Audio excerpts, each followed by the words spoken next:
കാട്ടാന ആക്രമണത്തിൽ മരിച്ച ബാബുവിന്റെ മൃതദേഹവുമായി ചിന്നക്കനാൽ ഫോറസ്റ്റ് ഓഫീസിന് മുന്നിൽ നാട്ടുകാരുടെ പ്രതിഷേധം. ആനശല്യം രൂക്ഷമായിട്ടും സുരക്ഷയൊരുക്കാൻ വനംവകുപ്പ് തയ്യാറാവുന്നില്ലെന്ന് നാട്ടുകാർ. പ്രശ്നത്തിന് ശാശ്വത പരിഹാരം അറിയിച്ചില്ലെങ്കിൽ മാത്രമേ മൃതദേഹം സംസ്കാര ചടങ്ങുകൾക്കായി കൊണ്ടുപോകുമെന്ന് നാട്ടുകാർ. മൂന്നാർ ഡിവൈഎസ്പിയുടെ നേതൃത്വത്തിൽ പോലീസ് സ്ഥലത്തെത്തി. വന്യജീവി പ്രതിരോധത്തിനായി കോടികൾ മാറ്റിവെക്കുമ്പോഴും ഇത് എവിടെ ചിലവഴിക്കുന്നു എന്ന ചോദ്യമാണ് ഇടുക്കി ചിന്നക്കനാൽ 301 കോളനിയിലെ ആദിവാസികൾക്ക്. കാട്ടാനപ്പേടിയിൽ കുടിൽ കെട്ടി കാവലിരിക്കേണ്ട ഗതികേടിലാണ് ഇവിടുത്തെ ആദിവാസി കുടുംബങ്ങൾ. ചിന്നക്കനാൽ 301 കോളനിയിൽ വന്യജീവി പ്രതിരോധത്തിനായി ഫെൻസിംഗോ കിടങ്ങോ നിർമ്മിച്ചിട്ടില്ല. അതിനാൽ ഭീതിയോടെ ഉറക്കമില്ലാതെയാണ് കുടുംബങ്ങൾ കഴിയുന്നത്. രാത്രികാലത്ത് ആനയെ പേടിച്ച് വീടിന്റെ മുകളിൽ നിർമ്മിച്ചിരിക്കുന്ന ഈ കുടിലിൽ കയറിയിരിക്കും. വീടിന് ചുറ്റും തീ കത്തിച്ച് പ്രതിരോധം തീർക്കും. ആദിവാസികളുടെ ഉന്നമനത്തിനായി കോടികൾ ചെലവഴിക്കുന്ന സർക്കാർ ഇവരെയും ഈ ദുരിത ജീവിതവും കണ്ടമട്ടില്ല. ആനശല്യം മാത്രമേ ഉള്ളൂ, വേറെ ഒരു ശല്യവും ഞങ്ങൾക്കില്ല. ഫോറസ്റ്റുകാരുടെ ആനയെ കൊണ്ട് മാത്രമേ ശല്യമുള്ളൂ, വേറെ ഒരു ശല്യവും ഞങ്ങൾക്ക് ഈ കോളനിയിലേക്കില്ല. ഫോറസ്റ്റുകാർ വിളിച്ചാൽ ഇപ്പം ആർആർടിക്കാരെ വിട്ടേക്കാന്ന് പറയും. വിളിച്ച് പറയുന്നതല്ലാണ്ട് പിന്നെ ആ വിടൽ മാത്രമേ ഉള്ളൂ, വരാറൊന്നുമില്ല. വാച്ചർമാർ ആന ഉള്ള സമയത്ത് ഇവിടെ നിന്ന് ഞങ്ങൾ ചില സമയത്ത് 1-2 പേര് വന്നു വെച്ചാൽ ഒന്ന് എവിടെയാണെന്ന് റിപ്പോർട്ട് ചെയ്യാൻ വേണ്ടി മാത്രം വരും. പിന്നെ അവിടെ ആളുള്ള സ്ഥലമാണ്, എങ്ങനെയാണ്, വീടാണോ ഒന്നും നോക്കിയല്ല, അവിടെ തന്നെ നിർത്തിവെച്ച് അങ്ങ് പോകും. കാട്ടാനയെത്തിയാൽ തങ്ങൾക്കൊന്നും ചെയ്യാനില്ലെന്നാണ് വനംവകുപ്പിന്റെ നിലപാട്.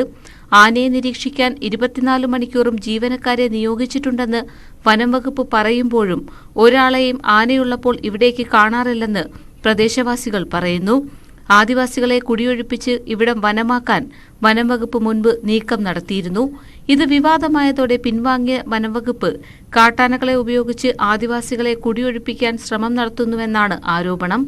രാത്രികാലത്ത് കാട്ടാനക്കൂട്ടത്തെ ജനവാസ മേഖലയിലേക്ക് തുരത്തിവിടുന്നതായും ആരോപണമുണ്ട്. അടിസ്ഥാന സൗകര്യങ്ങളും സുരക്ഷാ സംവിധാനങ്ങളും ഒരുക്കാമെന്ന് ജില്ലാ ഭരണകൂടം ഉറപ്പു പറഞ്ഞിരുന്നെങ്കിലും അതും നടപ്പായില്ല. ന്യൂസ് 18 ഇടുക്കി. 1,03,00,000 രൂപയുടെ കുഴൽപ്പണവുമായി മലപ്പുറത്ത് 2 പേർ പിടിയിൽ. മേലാറ്റൂരിൽ വാഹന പരിശോധനയ്ക്കിടെയാണ് കുഴൽപ്പണം പിടിച്ചത്. കോഴിക്കോട് മുക്കം സ്വദേശികളായ മുഹമ്മദ്, റഹീം എന്നിവരെ പോലീസ് അറസ്റ്റ് ചെയ്തു. ഇവർ സഞ്ചരിച്ച കാറും കസ്റ്റഡിയിലെടുത്തിട്ടുണ്ട്. കാറിൽ രഹസ്യ അറയിൽ സൂക്ഷിച്ച നിലയിലായിരുന്നു പണം. പ്രതികളെ പെരിന്തൽമണ്ണ കോടതിയിൽ ഹാജരാക്കി.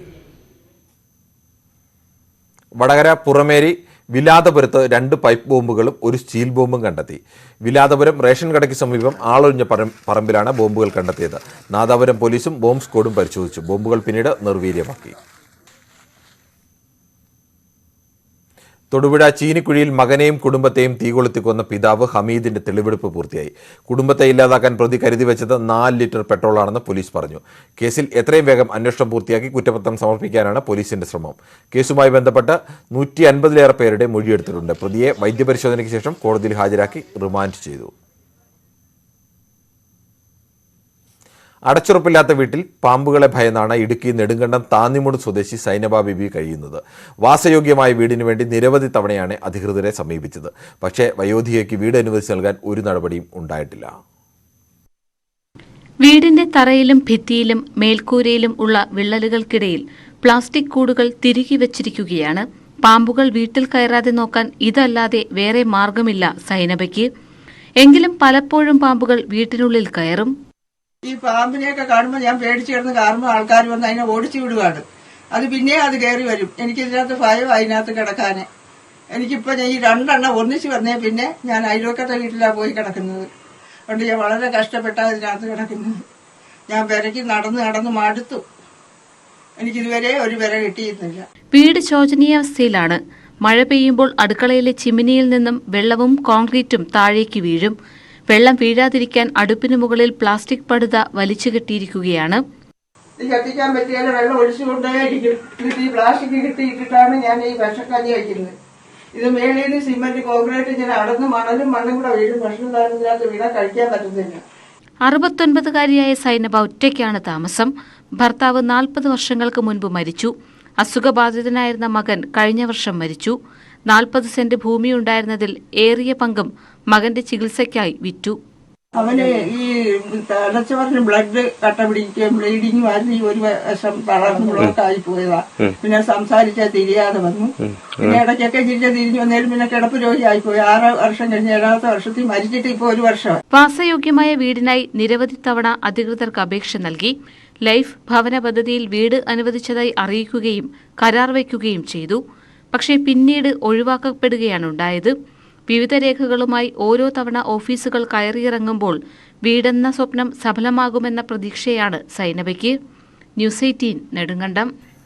മുക്കം കോൺഗ്രസ് മണ്ഡലം കമ്മിറ്റിയുടെ നേതൃത്വത്തിൽ നഗരസഭ ഓഫീസിലേക്ക് മാർച്ച് നടത്തി. ഭൂരിപക്ഷം നഷ്ടപ്പെട്ട മുക്കം നഗരസഭാ ചെയർമാൻ PT ബാബു രാജിവെക്കുക എന്ന ആവശ്യമാണ് ഉന്നയിച്ചത്.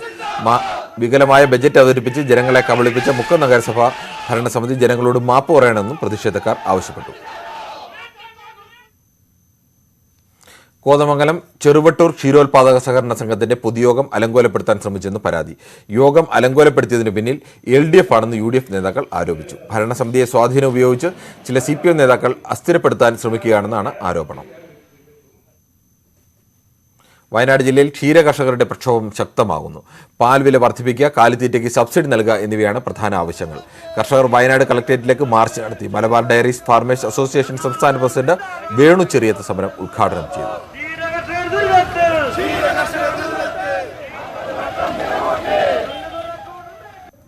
പാലിന് തറവില 50 രൂപയാക്കി നിശ്ചയിക്കുക എന്നുള്ളൊരു കാര്യമാണ് ഞങ്ങൾ ആവശ്യപ്പെടുന്നത്.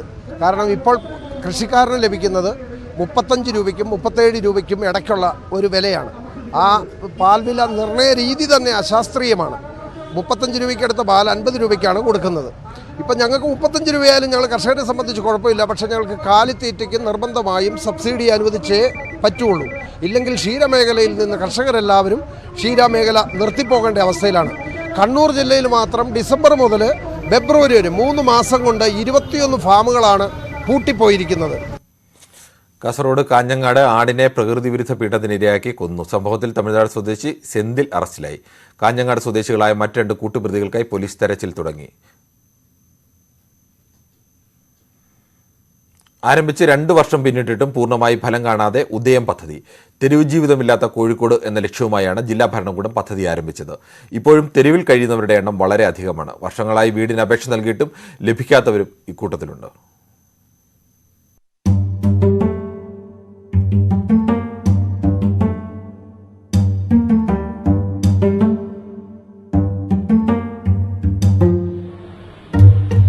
വർഷങ്ങളായി തെരുവിൽ കഴിയുന്നവരെ പുനരധിവസിപ്പിക്കാൻ ഉദയം പദ്ധതിയടക്കം വിവിധ പദ്ധതികളാണ് കോഴിക്കോട് ജില്ലാ ഭരണകൂടവും സർക്കാരും ആസൂത്രണം ചെയ്യുന്നത്. പദ്ധതിയുടെ നടത്തിപ്പിന് കൃത്യമായ ആസൂത്രണങ്ങൾ നടക്കുമ്പോഴും വലിയൊരു വിഭാഗം ആളുകൾ തെരുവിൽ തന്നെ. സ്വന്തമായി ഭൂമിയില്ലാത്തവർക്ക് പോലും ഷെൽട്ടർ ഹോമുകളിൽ അഭയം പ്രാപിക്കാനാവുന്നില്ല. 33 കൊല്ലമായി കോഴിക്കോട് വന്നിട്ട് ഇതുവരെ വീടും കാര്യങ്ങളൊന്നും ആയിട്ടില്ല. പൈസ കൊടുത്തിട്ട് ഹോട്ടലിൽ നിന്ന് ഭക്ഷണം മേടിക്കും, കഴിക്കും. പിന്നെ പല ആൾക്കാരും വന്ന് സഹായിച്ചിട്ടാണ് എൻ്റെ ജീവിതം കഴിഞ്ഞു പോണത്. പിന്നെ പോലീസുകാരെ കൊണ്ടൊക്കെ ഭയങ്കര ശല്യമാണ്. കിടക്കാനൊന്നും വിടണില്ല. പിന്നെ അവരോട് ഇങ്ങനെ പറയും, വേറെ നിവൃത്തിയില്ല സാറേ, ഇതിന്റെ ചാർജൊക്കെ തീർന്നു കഴിഞ്ഞാൽ പിന്നെ എവിടെയെങ്കിലും പോകാൻ കഴിയില്ല. ജോലി തേടി ജില്ലയിലെത്തിയവരും ഇക്കൂട്ടത്തിലുണ്ട്. 2 വർഷം മുൻപ് കോഴിക്കോട് ജില്ലാ ഭരണകൂടം തുടക്കം കുറിച്ച ഉദയം പദ്ധതിക്ക് 4 ഷെൽട്ടർ ഹോമുകളാണ് ജില്ലയിലുള്ളത്. പദ്ധതിയുടെ ഭാഗമായി ജില്ലയിലെ സന്നദ്ധ കൂട്ടായ്മകളുടെയും വ്യവസായ സംരംഭങ്ങളുടെയും നാട്ടുകാരുടെയും സഹകരണത്തോടെ താൽക്കാലിക ക്യാമ്പുകൾ ഒരുക്കി നൽകിയിരുന്നു. ഇതുവരെ 1400-ലധികം ആളുകൾക്ക് പൊതുജന പങ്കാളിത്തത്തോടെ പുനരധിവാസ സേവനങ്ങൾ ലഭ്യമാക്കിയിട്ടുണ്ട്. ഇതിൽ 400ഓളം വരുന്ന അന്തേവാസികളെ വെള്ളിമാടുകുന്ന്, മാങ്കാവ്, ഈസ്റ്റ് ഹിൽ എന്നീ 3 കേന്ദ്രങ്ങളിലായാണ് പാർപ്പിച്ചിരിക്കുന്നത്. തെരുവ് ജീവിതങ്ങളില്ലാത്ത കോഴിക്കോടെന്ന ലക്ഷ്യത്തോടെയാണ് പദ്ധതിക്ക് തുടക്കം കുറിച്ചതെങ്കിലും ഇത്രയധികം ആളുകൾ തെരുവിൽ കഴിയുന്നത് ജില്ലാ ഭരണകൂടത്തിന് വലിയ വെല്ലുവിളിയാണ്. ന്യൂസ് 18 കോഴിക്കോട്. കൊടുവള്ളി പോലീസ് സ്റ്റേഷന് മുറ്റത്തെ മാവ് ഒടിഞ്ഞു വീണ് കാറ് തകർന്നു. പോലീസ് ഉദ്യോഗസ്ഥന്റെ കാറാണ് പൂർണ്ണമായും തകർന്നത്. ഇന്ന് ഉച്ചയ്ക്കാണ് സംഭവം. ഉച്ച സമയത്തായതിനാൽ ആളുകൾ ഇല്ലാത്തതിനാൽ വലിയ ദുരന്തം ഒഴിവായി. കാർഷിക കേരളം.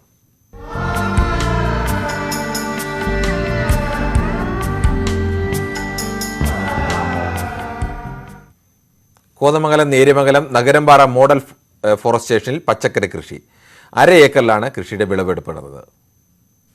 നഗരംപാറ ഫോറസ്റ്റ് സ്റ്റേഷൻ മുറ്റത്താണ് കൃഷി. ജൈവ പച്ചക്കറിയാണ് 1/2 ഏക്കറിൽ വിളഞ്ഞത്.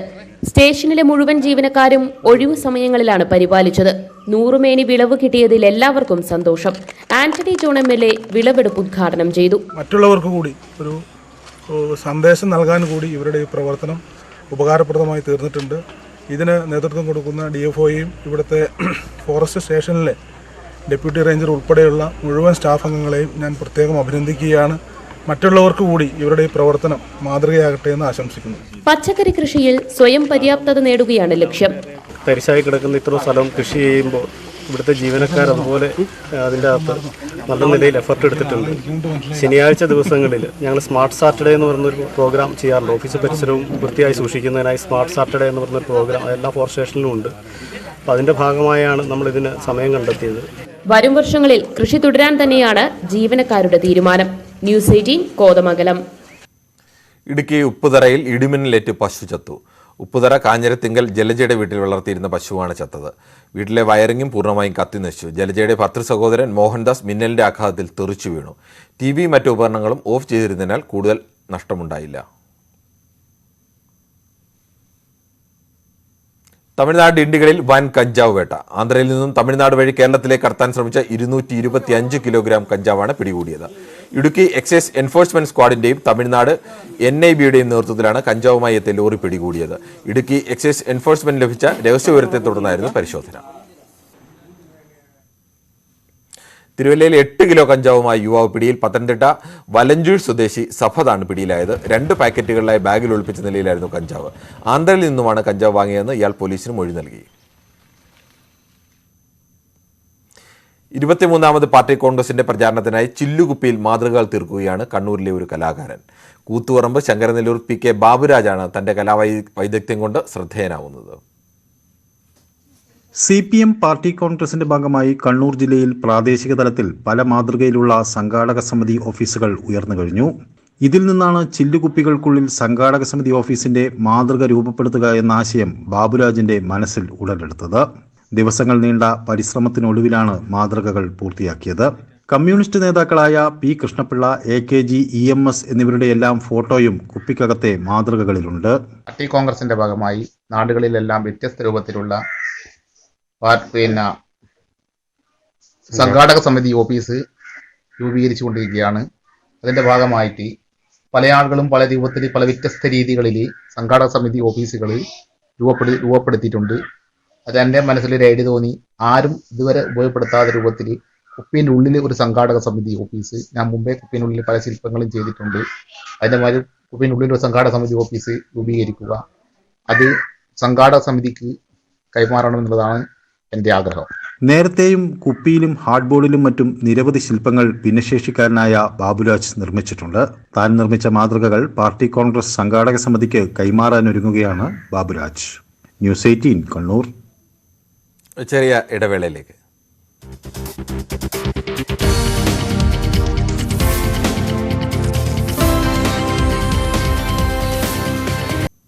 കാർഷിക മേഖലയുടെ ഉന്നമനത്തിനായി കാർഷിക പാർക്ക് പദ്ധതിയുമായി നെടുങ്കണ്ടം ഗ്രാമപഞ്ചായത്ത് സംസ്ഥാന സർക്കാരിന്റെയും ഹോർട്ടിക്കൾച്ചർ മിഷന്റെയും സഹകരണത്തോടെ പാർക്ക് സ്ഥാപിക്കും.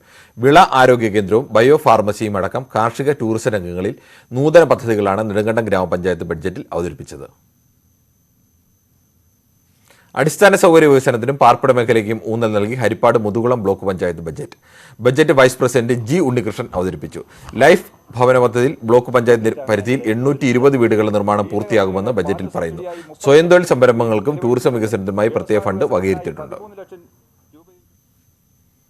കോഴിക്കോട് മുക്കം മാമ്പറ്റ ഈസ്റ്റ് റെസിഡൻസ് അസോസിയേഷന്റെ മുക്കം അധ്യക്ഷ നിലയത്തിന്റെയും നേതൃത്വത്തിൽ ദുരന്ത നിവാരണ ബോധവൽക്കരണ ക്ലാസ് സംഘടിപ്പിച്ചു. അഗ്നിബാധയുണ്ടായാൽ സുരക്ഷാ ഉപകരണങ്ങൾ എങ്ങനെ ഉപയോഗിക്കാം, ഗ്യാസ് സിലിണ്ടറുകൾ ഏത് രീതിയിൽ സുരക്ഷിതമായി ഉപയോഗിക്കാം തുടങ്ങിയവ വിശദമാക്കിയായിരുന്നു ക്ലാസ്. രൂപപ്പെടണമെങ്കിൽ മൂന്നിലേതെങ്കിലും ഒന്നിനെ ഒഴിവാക്കുക എന്നുള്ളതാണ്. അപ്പോൾ ഫയർഫോഴ്സ് വന്നാലും ചെയ്യുന്നത്. പട്ടാമ്പി പാലത്തിൽ വഴിവിളക്കുകൾ സ്ഥാപിച്ചു. മഹാപ്രളയത്തിൽ കൈവരികളും ലൈറ്റുകളും തകർന്ന ശേഷം ഇപ്പോഴാണ് ലൈറ്റുകൾ സ്ഥാപിക്കുന്നത്. സ്വകാര്യ പങ്കാളിത്തത്തോടെ പട്ടാമ്പി നഗരസഭയുടെ നേതൃത്വത്തിലാണ് പാലത്തിൽ തെരുവിളക്കുകൾ സ്ഥാപിച്ചത്. നഗര സൗന്ദര്യവൽക്കരണത്തിന്റെയും അടിസ്ഥാന സൗകര്യങ്ങൾ മെച്ചപ്പെടുത്തുന്നതിന്റെയും ഭാഗമായാണ് പട്ടാമ്പി പാലത്തിൽ ലൈറ്റുകൾ സ്ഥാപിച്ചത്. മഹാപ്രളയത്തിൽ പാലത്തിന്റെ കൈവരികളും ലൈറ്റുകളും തകർന്നു. തുടർന്ന് കൈവരികൾ പുനഃസ്ഥാപിച്ചെങ്കിലും ലൈറ്റുകൾ സ്ഥാപിക്കാൻ കഴിഞ്ഞില്ല. വെളിച്ചമില്ലാത്തതിനാൽ രാത്രികാലങ്ങളിൽ പാലത്തിലൂടെയുള്ള കാൽനടയാത്ര ദുസ്സഹമായിരുന്നു. ഈ സാഹചര്യത്തിലാണ് നഗരസഭയുടെ നേതൃത്വത്തിൽ പാലത്തിൽ LED ലൈറ്റുകൾ സ്ഥാപിച്ചത്. പട്ടാമ്പി നഗര സൗന്ദര്യവൽക്കരണവും പട്ടാമ്പി നഗരം കൂടുതൽ പ്രകാശപൂരിതമാക്കുക എന്നുള്ളതൊക്കെ തന്നെ പട്ടാമ്പി പുതിയ മുനിസിപ്പാലിറ്റിയുടെ പ്രഖ്യാപിത ലക്ഷ്യങ്ങളിലൊന്നാണ്.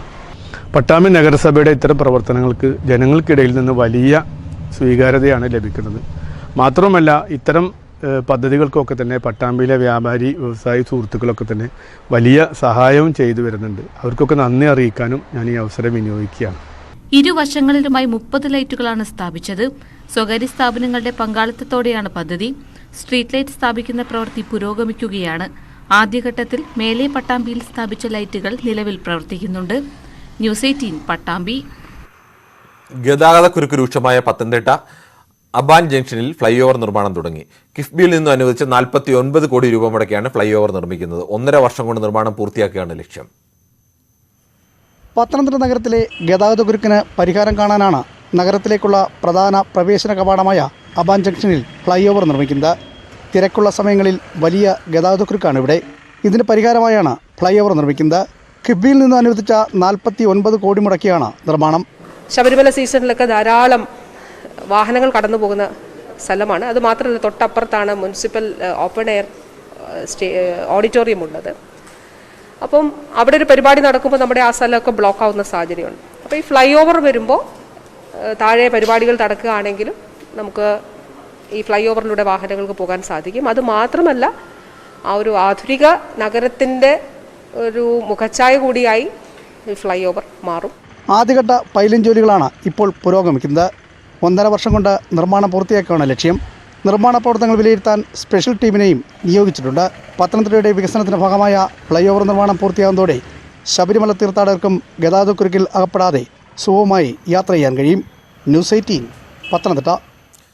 MG സർവകലാശാല കലോത്സവത്തിന് ഏപ്രിൽ 1 പത്തനംതിട്ടയിൽ തുടക്കമാകും. വേക്കപ്പ് കോൾ 2022 എന്ന പേരിലാണ് കലോത്സവത്തിന് നൽകിയിട്ടുള്ളത്. 7 വേദികളിലാണ് മത്സരങ്ങൾ ക്രമീകരിച്ചിരിക്കുന്നത്. 2 വർഷത്തെ ഇടവേളയ്ക്ക് ശേഷം കൗമാര കലാമേളയ്ക്ക് വീണ്ടും തിരശ്ശീല ഉയരുകയാണ്. 5 ദിനങ്ങളിലായി നടക്കുന്ന MG യൂണിവേഴ്സിറ്റി കലോത്സവത്തിനായി പത്തനംതിട്ട ഒരുങ്ങിക്കഴിഞ്ഞു. വേക്കപ്പ് കോൾ 2022 എന്ന് പേരിട്ടിരിക്കുന്ന കലാമേളയുടെ പ്രധാന വേദി ജില്ലാ സ്റ്റേഡിയത്തിലാണ് ക്രമീകരിച്ചിരിക്കുന്നത്. മറ്റിടങ്ങളിലായി 6 വേദികളുമുണ്ട്. കോവിഡ് കാലത്ത് മൺമറഞ്ഞു പോയ പ്രതിഭകളുടെ പേരുകളാണ് വേദികൾക്ക് നൽകിയിരിക്കുന്നത്. ട്രാൻസ്ജെൻഡേഴ്സ് വിഭാഗത്തിനും ഇപ്രാവശ്യം അവസരമുണ്ട്. ഈ വർഷത്തെ കലോത്സവത്തിന്റെ ഒരു സവിശേഷത ആൺ പെൺ മത്സര വിഭാഗങ്ങളുള്ള എല്ലാ ഇനങ്ങളിലും ട്രാൻസ്ജെൻഡർ വിഭാഗത്തിനും മത്സരിക്കുന്നതിന് വേണ്ടിയിട്ടുള്ള അവസരം ഉണ്ടാകുന്നു എന്നുള്ളതാണ്. അതാണ് ഈ കലോത്സവത്തിന്റെ പ്രത്യേകതകളിൽ ഒന്ന്. 300 കോളേജുകളിൽ നിന്നുമായി 10,000-ഓളം കലാപ്രതിഭകൾ 5 ദിവസങ്ങളായി നടക്കുന്ന മത്സരങ്ങളിൽ പങ്കെടുക്കും. വെള്ളിയാഴ്ച വൈകിട്ട് 3-ന് പുതിയ ബസ് സ്റ്റാൻഡിൽ നിന്ന് ആരംഭിക്കുന്ന സാംസ്കാരിക ഘോഷയാത്രയോടെയാണ് കലാമേളയ്ക്ക് തുടക്കമാകുന്നത്. ചലച്ചിത്ര സാംസ്കാരിക കായിക രംഗത്തെ പ്രമുഖർ കലോത്സവത്തിന്റെ ഉദ്ഘാടന സമാപന ചടങ്ങുകളിൽ പങ്കെടുക്കും. ആദ്യ ദിനത്തിൽ തിരുവാതിര, സംഘഗാനം, കേരള നടനം എന്നീ ഇനങ്ങളിലാണ് മത്സരങ്ങൾ നടക്കുക. ന്യൂസ് 18 പത്തനംതിട്ട. ശുദ്ധജല ആമകളിൽ അപൂർവ ഇനമായ ഭീമനാമയുടെ ജഡം കാസർഗോഡ് പയശ്ശിനിപ്പുഴയിൽ കണ്ടെത്തി. ബാവിക്കര അണക്കെട്ടിലാണ് ചത്ത ആമയെ കണ്ടത്. ജെയിൻ സോഫ്റ്റ് ഷെൽ ടർട്ടിൽ എന്നറിയപ്പെടുന്ന ആമയ്ക്ക് 1 മീറ്റർ നീളവും 62 സെന്റിമീറ്റർ വീതിയുമുണ്ട്. പൂർണ്ണ വളർച്ചയെത്താതെ പെൺ ആമയാണ് ചത്തത്. 40 കിലോഗ്രാം ഭാരമുണ്ട്. 10 വയസ്സോളം പ്രായം കണക്കാക്കുന്നതായി വനപാലകർ അറിയിച്ചു.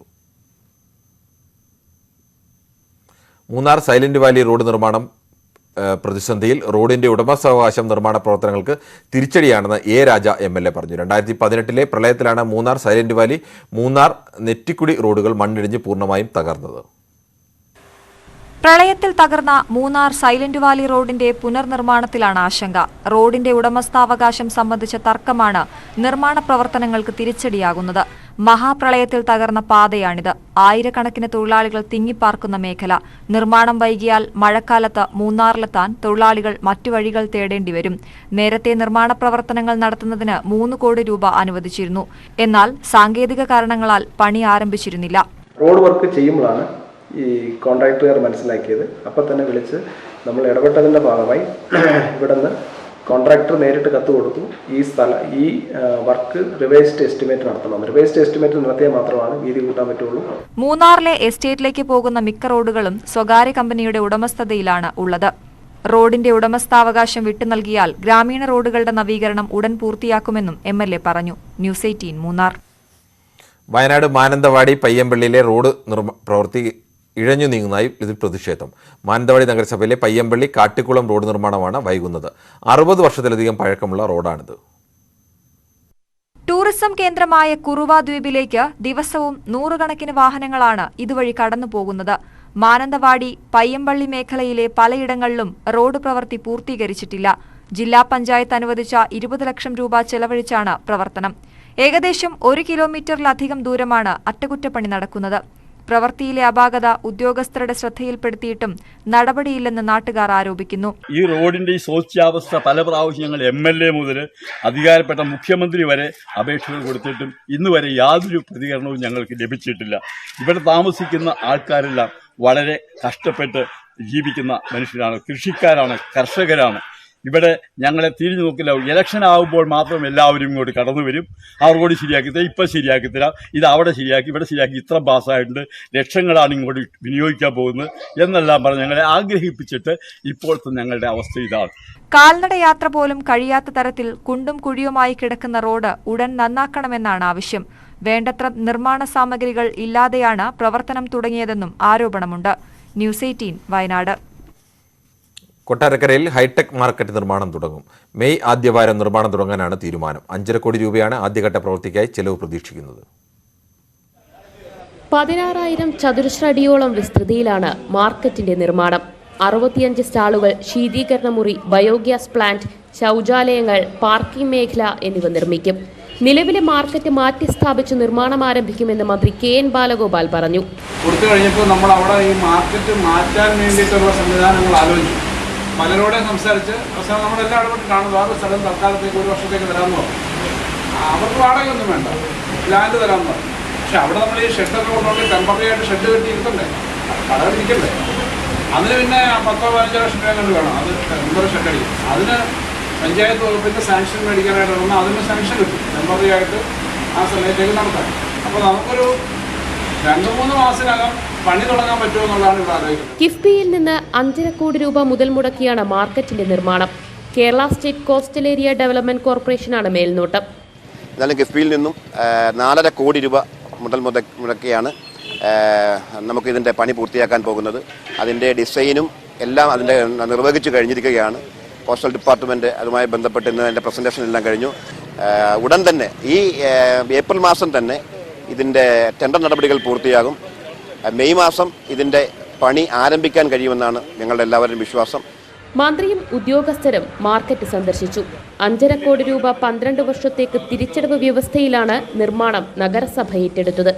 നഗരസഭ കാര്യാലയത്തിന് സമീപത്ത് മാർക്കറ്റ് മാറ്റി സ്ഥാപിക്കുന്നതോടെ നിർമ്മാണം ആരംഭിക്കും. ന്യൂസ് 18 കൊട്ടാരക്കര.